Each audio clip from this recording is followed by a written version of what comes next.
When Donny van de Beek signed for United, there was an air of optimism around the transfer. United are getting a good player, a solid all-round player who understands the game. And look, what a player we've signed in Donny van de Beek. Bruv, I'm happy with that signing, bro. He looks like a fantastic prospect. He's a top player already with room to grow. After a year, that same air began to smell a little something like a festival porta potty. And after about 18 months, things had become so toxic that he was sent out on loan to try and save Everton from the drop. You see, in my eyes, this move was both remarkably brilliant and absolutely terrible. And that's what I believe has resulted in Donny van de Beek becoming the most misunderstood player in the world.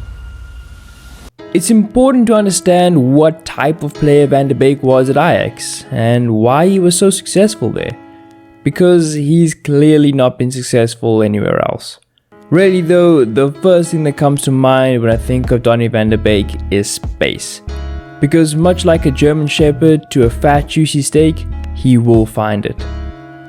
He's insanely good at drifting into little pockets of space to collect passes. He's a lot like Thomas Müller with his awareness of space in relation to his teammates and how to then manipulate the defense to create opportunities for his teammates to take advantage of. Here's a great example of that.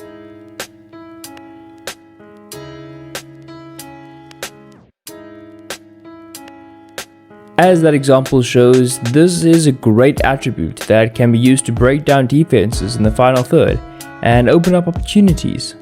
He really sort of lurks around like a shadow in his team's build-up and is far from a team's attacking engine or star chance creator with the ball at his feet.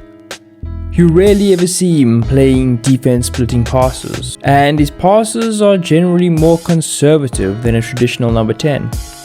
In fact, he's much more likely to benefit from those type of through passes on the other end than he is playing them in the first place. That's the first reason his fit with United has been a disaster. Van de Beek needs a player capable of recognizing and finding him when he's moving. United simply have not equipped him with that player.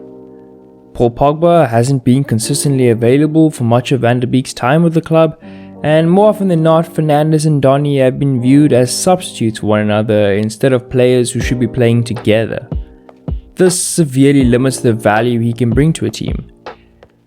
United also showed no intention of putting him in a position to succeed and chose rather to let him wither on the bench.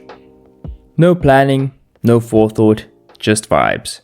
And in the case of Donny van de Beek, intensely bad vibes. This is why United probably shouldn't have signed him in the first place. They had just signed Bruno Fernandes, who was coming off a very productive debut campaign in which he played as a number 10, the position Van de Beek would be most effective in. Yes, Van de Beek did operate as a deeper central midfielder in his final season at Ajax, but that was as a box-to-box 8 next to Lisandro Martinez, who is more of a centre-back and more defensively minded than any midfielder in United squad during Van de Beek's entire tenure at the club. Plus, in the Champions League games, Ten Hag played Donny as a 10 again and chose to play Edson Alvarez in the pivot, who is again another more defensively minded player. United haven't, and at the point of recording this, still don't have the personnel to allow Donny to play in a deeper position with Fernandes in the team. So basically, United had no plan of how to use him. Arguably, their best player had just come off an amazing season, playing in his preferred position, and they didn't have the players to facilitate him playing in another position. That reeks of bad business, and probably means this is a move United shouldn't have made in the first place. Except, they absolutely should have. Van de Beek's transfer value at the end of 2019, according to Transfermarkt, was 55 million euros.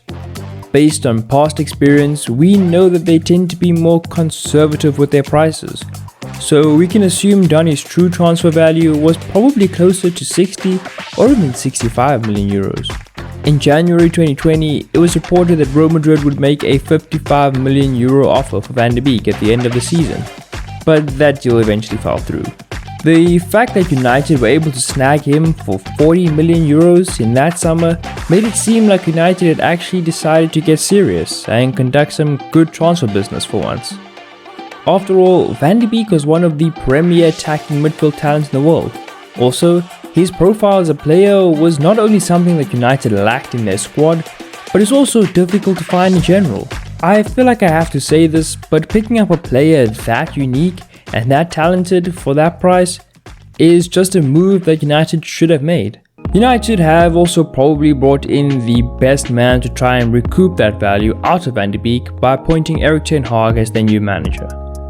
How Ten Hag plans on getting all the pieces to fit is still up in the air at the moment, especially considering that some of the pieces aren't even in the box yet. Still, you'd imagine that if anyone understands who Donny van de Beek is as a player, what makes him so special, and how to get the best out of him, it would be Ten Hag.